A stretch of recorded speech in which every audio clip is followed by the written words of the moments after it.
TDP పరిపాలనలో, చంద్రబాబు నాయుడు పరిపాలనలో అత్యాచారాల ఆంధ్రప్రదేశ్గా మారిన ఏపీ, నిజంగా అత్యాచారాలుగా మారిపోయింది ఏపీ. మరీ దారుణంగా అసలు చిన్నారుల మీద ఒకదాని తర్వాత ఒకటి జరుగుతూనే ఉన్నాయి. కానీ దాన్ని అరికట్టించలేకపోయారు టీడీపీ సర్కార్ పార్టీ కానీ పోలీసు వ్యవస్థ కానీ. Main TDP party. Chandrababu Naidu గారు గతంలో చెప్పారు, పవన్ కళ్యాణ్ గారు గతంలో రెచ్చిపోయారు, ఆంధ్రప్రదేశ్లో యువతలో బతకడానికి లేదు, మహిళకి రక్షణ లేదు, అసలు అయిపోయిందని. అయితే టీడీపీ పార్టీ వచ్చిన నెల రోజుల్లో ఎన్ని దారుణాలు జరిగాయో ఒకసారి ఆలోచించుకోండి. చీరాలతో స్టార్ట్, అనంతపురం, గుంటూరు, నంద్యాల, దారుణాలు. మరి నంద్యాలలో జరిగిన సంఘటన, 5వ తరగతి చదువుతున్న చిన్నారి పాపని అతి దారుణంగా అత్యాచారం చేసి హత్య చేస్తే 10 రోజులు అవుతుంటే ఇప్పటికి డెడ్ బాడీ కనిపెట్టలేకపోయారంటే చంద్రబాబు నాయుడు పరిపాలన ఎంత దారుణంగా దిగజారిపోయిందో ఒక్కసారి చూడండి. తర్వాత విజయనగరంలో 5 నెలల పసికందుని వాళ్ళ సమీప బంధువు అతి దారుణంగా పూర్వత్తంగా ఇది చేస్తే దానికి కఠిన చర్యలు లేకుండా పోయింది. పరిహారం ఇస్తే సరిపోయిద్దా? పరిహారం ఇచ్చి దాన్ని తాత్కాలికంగా దాన్ని పక్కకు పెడితే అత్యాచారాలు ఆగుతున్నాయా? నేను గుంటూరులో జరిగిన సంఘటన, బడిగిపోయిన 7వ తరగతి అమ్మాయి తిరిగి ఇంటికి రాలేదని వెళ్తే శవమై తేలింది ఒక ఇంట్లో. ఎంత దారుణాలు జరుగుతున్నాయంటే చూడండి. మహిళలకి అసలు ఆంధ్రప్రదేశ్లో అసలు అత్యాచారాలు ఎక్కువ. అత్యాచారాలు ఆంధ్రప్రదేశ్ని పెట్టుకోవడమే అలా మారిపోయింది ఆంధ్రప్రదేశ్. ఎంత దారుణమైన సంఘటనలు. వారం తిరగకముందు 2-3 రోజులకు ఒక అత్యాచారం, 2-3 రోజులకు ఒక మర్డర్. ఎంత దారుణంగా జరుగుతుంది.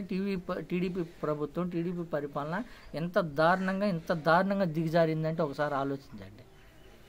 నంద్యాలలో జరిగిన సంఘటన అయితే మరీ దారుణం. ఇప్పటికి 10 రోజులు అవుతుంటే కనీసం డెడ్ బాడీని కానీ 10 లక్షలు పరిహారం ఇచ్చింది. పరిహారం ఇస్తే సరిపోయిద్దా? వాళ్ళ తల్లిదండ్రుల ఆవేదన ఎంత దారుణంగా ఉంది. కనీసం పట్టించుకున్నారా? సరే, కఠిన చర్యలు తీసుకొని ఆపేపించారా? అలా కాకపోతే గుంటూరులో చిన్న గ్యాస్ సిలిండర్ తోలే అబ్బాయి వాళ్ళ ఇంట్లో అమ్మాయి శవమై తేలింది. అట్లాంటి వాళ్ళని కఠినంగా శిక్షిస్తాము, అట్లాంటి ఏమైనా చేయాలంటే మేము భయపడే విధంగా శిక్షణ ఇస్తాము, ఇంకా అట్లాంటి అరాచకాలను దగ్గరకు రానియమని గతంలో రెచ్చిపోయారు పవన్ కళ్యాణ్ గారు కానీ, ఇప్పుడు హోంమంత్రి అనితా మేడం గారు కానీ. అసలు మహిళలకు రక్షణ లేదు, ఏపీలో ఆడబిడ్డ ఆవేదన ఎవరికి కనిపించడం లేదని గతంలో దిశ యాప్ తీసుకొస్తే దిశ యాప్ మీద ఎన్నో ఆరోపణలు చేశారు. ఎందుకు పనికిమాలిన యాప్, అలాంటి యాపులని. గతంలో ఇలాంటివి జరిగాయా? ఒకసారి ఆలోచించండి మీరు. జనాలు, ప్రజలకు కొంతమందికి కనిపించవేమో, కొంతమందికి అసలు కంటికి కనిపించవేమో.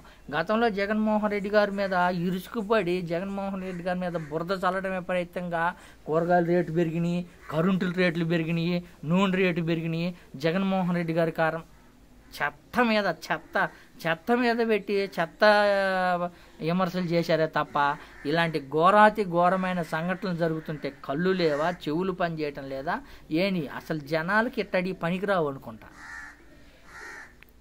గతంలో జగన్మోహన్ రెడ్డి గారి పరిపాలనలో ఇలాంటి చాలా రేరు, ఎక్కడో మారుమూల ప్రాంతంలో ఎక్కడో ఒక్కటి జరిగితే దాని మీద డిబేట్లు పెట్టి చెత్త ఛానల్స్ వాళ్ళు విపరీతంగా చూపించేవాళ్ళు.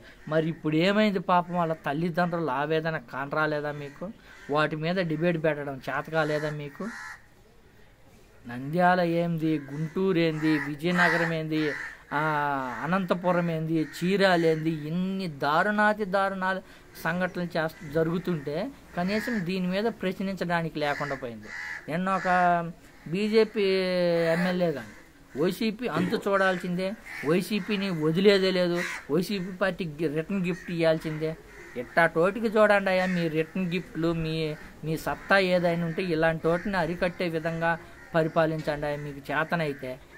నంద్యాలలో జరిగిన సంఘటనలు కానీ, గుంటూరులో జరిగిన సంఘటనలు కానీ, విజయనగరంలో జరిగిన సంఘటనలు కానీ, ఇట్టడికి చీరాల్లో జరిగిన మొన్న విజయవాడలో ఎంత దారుణమైన సంఘటన అంటే, ఒక యువతి యువతి తండ్రిని అతి దారుణంగా రోడ్డు మీదనే పొడిచి చంపారు.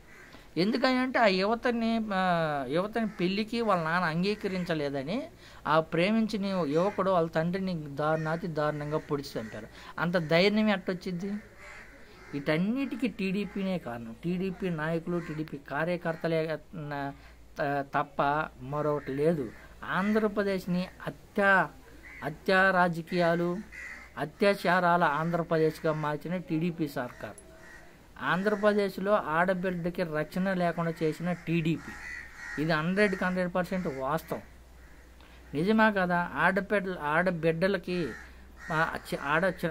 చిన్న పాపలకి రక్షణ లేకుండా పోయింది. ఇప్పుడు అంత దారుణంగా తయారైంది ఆంధ్రప్రదేశ్.